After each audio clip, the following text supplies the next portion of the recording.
Myself is Divya Bahal, Assistant Professor in Chemical Engineering Department at LJ Institute of Engineering and Technology.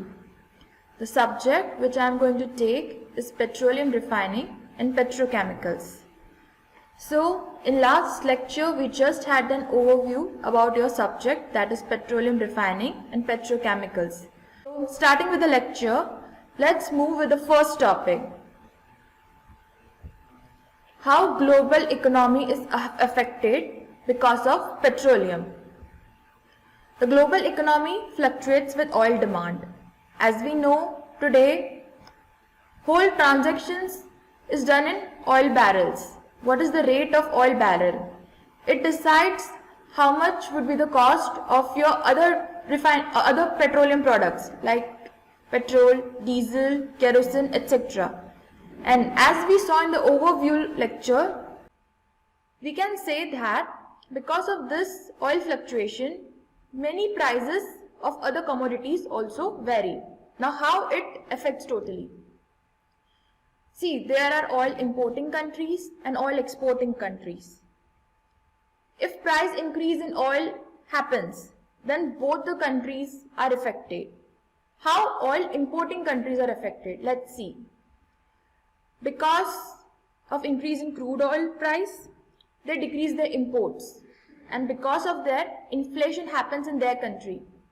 As imports are decreased, import of oil is decreased, hence the availability of petrol, diesel, kerosene, such transportation fuels will also decrease, and because of that, whether there is the increase in price of such petroleum fractions. We see in day-to-day life that is, suppose there is an increase in the price of petrol or diesel, suddenly the milk price also increases. There is an increase in the price of other like grains also and other market value products also. And because of that, inflation happens. Secondly, there are oil exporting countries. Now because of the increase in crude oil, they would be having less import orders. Hence, they would incur losses. So this way we can say that there is an effect of increase in oil price in both the countries. Now moving forward, crude oil is also called as black gold because of its immense economic importance. As we saw earlier, how the price of crude actually totally balances or totally fluctuates with other price of the commodities also. Hence, it is of very economic importance. Now, why it is important? First of all, it is a non-renewable energy source. Now, what is a non-renewable energy source? Which cannot be renewed. See, the solar energy, wind energy, these are renewable energy sources. But fossil fuels, they are non-renewable energy source. Now, as population increases, as modernization, urbanization, industrialization is going on, there is an excess demand. And shortage of supply causes increase in price. The amount of crude is limited in Earth's crust, but our demand is going on increasing. It is skyrocketing, and because of that, it makes it valuable. In India, you can see how the impact of oil prices affects the GDP. So this is a simple data which you don't have to learn. Just for an example, it is given over here that how impact of increase in oil price causes inflation. How inflation level increases because of oil prices. Now, availability of crude oil in various countries. We all know Middle East is the highest producer of crude oil, followed by Central and South America. In South America, Venezuela is the prime source from where crude oil is excavated. In India, we know we have very little oil reserves, and so we are the country that imports crude oil from different zones. Middle East is the prime supplier of crude oil in India. So we can see how imports of crude oil have increased. Whereas concerned in India, Bombay High is the largest oil deposit. See, Bombay High was a game-changing scenario for India. Before that, crude oil was found in eastern region, Assam. Then in Gujarat, we have Ankleshwar, where oil fields are there. But Bombay High is the largest oil deposit which is found in India. but still it doesn't, it doesn't still fulfill the need of crude oil, and so we have to import it. The very best example is Kochi Refinery in Gujarat. It processes the crude oil that is obtained from Middle East. Now here we see how important is crude oil. This has been discussed in first lecture also, but we will see over here how your crude oil affects different other industries too. Okay, petroleum industry is one of the most profitable industry, and it plays an important role in economic growth of nation. Why it is most profitable industry? Because in refinery, not even a single flue gas or any flue product is wasted. It is reused, or it is remodified and sold to the market. Hence, it has very important role in industrialization and urbanization. The refinery is designed such way that all of its fractions are utilized somewhere or the other. For example, the impurities, that is sulfur, in desulfurization, sulfur is taken out, and this sulfur is sold to the sulfuric acid industry and other sulfur related industries. So you can see how one part of your petroleum waste is sold off, and hence it makes the most profitable industry. Now, where the crude products are utilized, first of all, transportation, the various fraction of crudes like petrol, diesel, kerosene, ATF, lube oils. See, even the wax that is in greasing also, that is used. Okay, in engine also we need to do greasing, and for that also, that is a wax. It is a fraction that is obtained from refining. So that includes our transportation. In fertilizer, petrochemicals, it is a product of petroleum industry. Fibers, again petrochemicals, rubber, polymers, explosives. One of the famous explosive we know is TNT, trinitrotoluene. So toluene is first of all produced from petroleum industry. It is a part of petrochemicals. You will learn this in further chapters of petrochemicals. Dyes and paints, agrochemicals. Fertilizer is a kind of agrochemical. It is, you can say, both are same industries. So we can see how all these industries are interrelated to crude. So crude acts as a prime source of raw materials for all these industries. Hence it is very important. Now, in few slides before, we saw that the reserves of crude oil are decreasing. Okay, because your demand is increasing, but the crude oil reserves are still stagnant. So we can see that in some of the countries, in some of the areas, the crude oil future is for only few years. For example, you can see in Europe, it shows that within 2 years, the crude oil reserve will get depleted. Okay, but whereas in Middle East, you can see it has still a future of about almost 300 years. So in general, we can say that the crude oil industry, that is petroleum industry, still has a future about 200 to 300 years. Hence it makes it still the most profitable industry. And because of this also, because of this decreasing supply, or reserves of crude oil, more focus is now given on solar energy, electrical. Now even electrical engines have been produced. Electrical cars are brought into the market. The reason is because in near future, we are talking about 10 to 200 years in future, your oil is going to be very expensive. At that time, not all public can afford oil cars, the cars that work on this gasoline. Because in present itself, the demand is greater than supply. Now, about the scenario in India, how many refineries are there in India? In total, there are 23 refineries, out of which 18 are public refineries, that is public sector unit run by Government of India, and 5 are private. So let's see which are the key players in this industry. Starting with Reliance Limited, established in Jamnagar, Gujarat. It is a private sector with million metric ton per annum capacity of 33. That is per annum, that is in 1 year, it refines about 33 million tons. It is a very large quantity which makes Reliance Industries, Reliance Refinery as world's largest refinery. Second is Naira Energy Refinery located in Vadinat, again in Gujarat. It's a private sector with capacity of 20 million metric ton per annum. Now, Naira Energy was formerly known as SR Oils. In recent years, about 1 year, 2 years before only, it has been named as Naira Energy. It has been owned by a Russian company named Rosneft. Now, third is Kochi Refinery.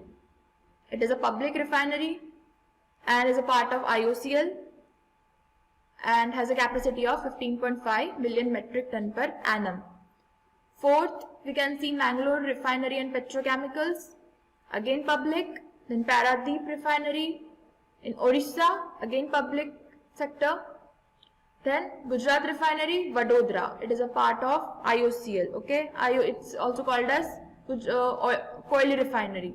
It is also a public sector with annual capacity of 13.7 million metric ton. Now, crude deposits are present in Earth's crust. Now, how do we excavate it? Extract it. So the process is, first of all, exploration is done and followed by drilling. So you can see how your crude is present in Earth's crust beneath sandstone, water. Okay.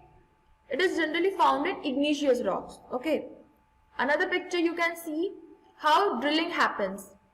How in crude oil, how the caves are excavated 1 to 2 kilometers down the Earth's crust. This is the part of exploration. So yes, so for exploration, what is the requirement? It requires the knowledge of geology, geophysics and geography. Okay. Now crude oil exists in geological structures like anticlines, fault traps and salt domes. Geologists, it is a job of geologists to locate the reserves of oil. Okay. Now how this process works? The most famous exploration method is seismic surveys. There are many other exploration methods also, but this proves to be the most accurate result survey. What happens here is the measurements are obtained from shock waves. Okay, shock waves are transmitted from Earth's surface, which is generated by setting of explosive charges in small diameter holes from the use of vibrating or precaution devices on both land and in water and from underwater blast of compressed air. So the first part you require to do is to generate shock waves. Okay. Hence for that explosives are used both in land and in water. We know the crude oil reserves can exist in both land also and underwater also. Under sea, the oil reserves are still present in large quantities, but it is still unknown to humankind because we don't have that latest technology to go deep under up to 5 to 6 kilometers down the ocean and to check for the oil fields. But because sea planktons, microorganisms are the major fossil fuel that contribute for crude oil, hence we can say that the oil reserves beneath ocean bed is large. And Bombay High is one of the example, onshore, Bombay High. Okay. Thus similarly, how it might have been explored in there. Okay. Shock waves are generated. And that is an example of underwater exploration. Now, the mechanism. The elapsed time between the beginning of shock wave and the return of echo is used to determine the depth of the reflecting substrata. Oil well might be present up to a large depth. Okay. So the elapsed time between the echo, the reflection, it is measured and the supercomputers are used to generate 3D image. So in short we can say that the seismic surveys give you a 3D image about your oil reserve. It gives you overall idea about in how much quantity or up to total plan about your oil well. the depth of it, how deep you have to go. A whole 3D imagination, a whole 3D image is evaluated using this seismic test results. Now other methods are also there, as I told earlier, which are not so accurate. Some of these other methods are magnetic and gravimetric techniques. Now moving forward, origin of crude.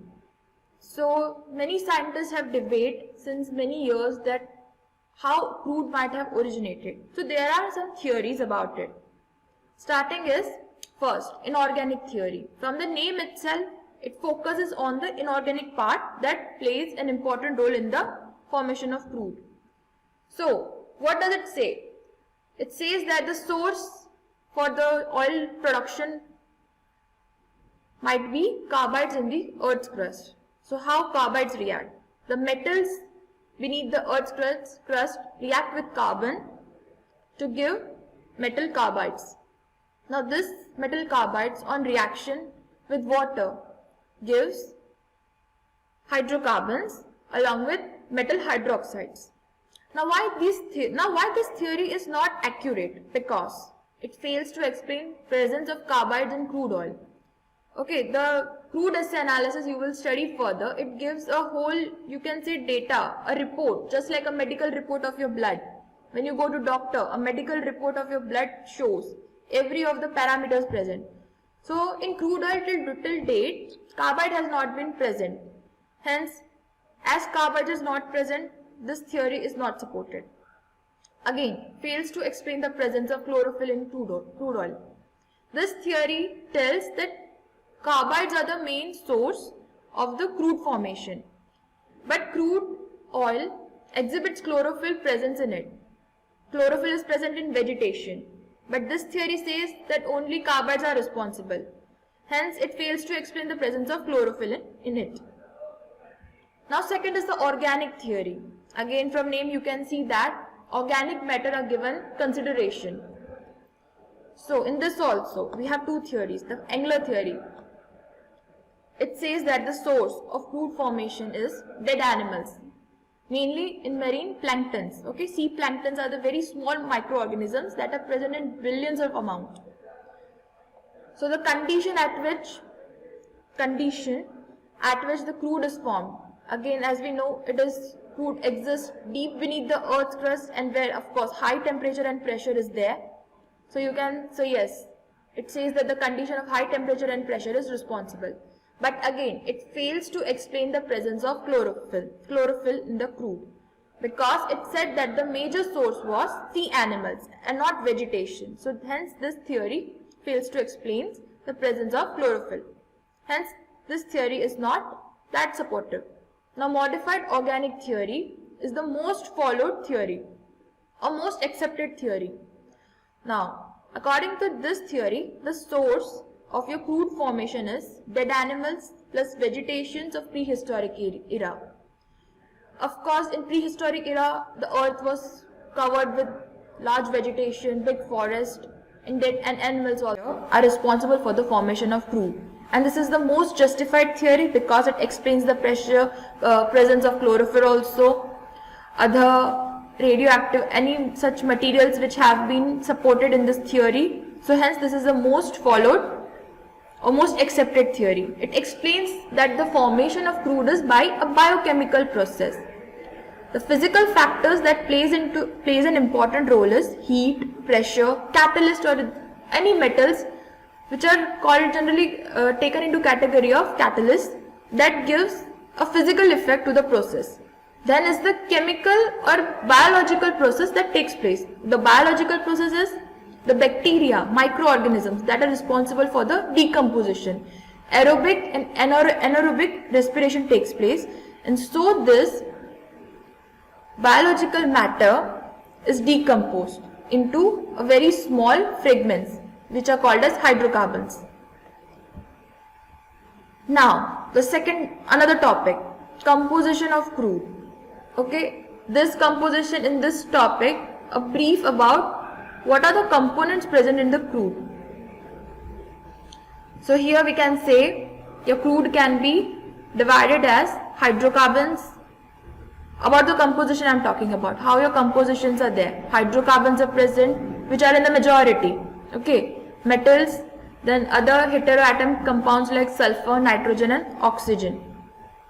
So yes, sulfur, nitrogen, oxygen and wax are the impurities present which are removed during refining.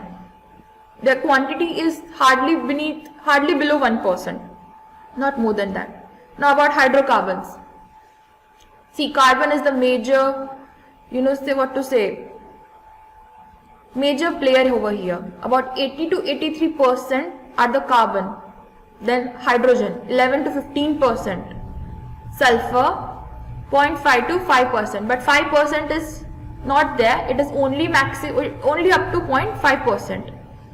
Oxygen is about 2 to 3% and nitrogen is even below than 1%.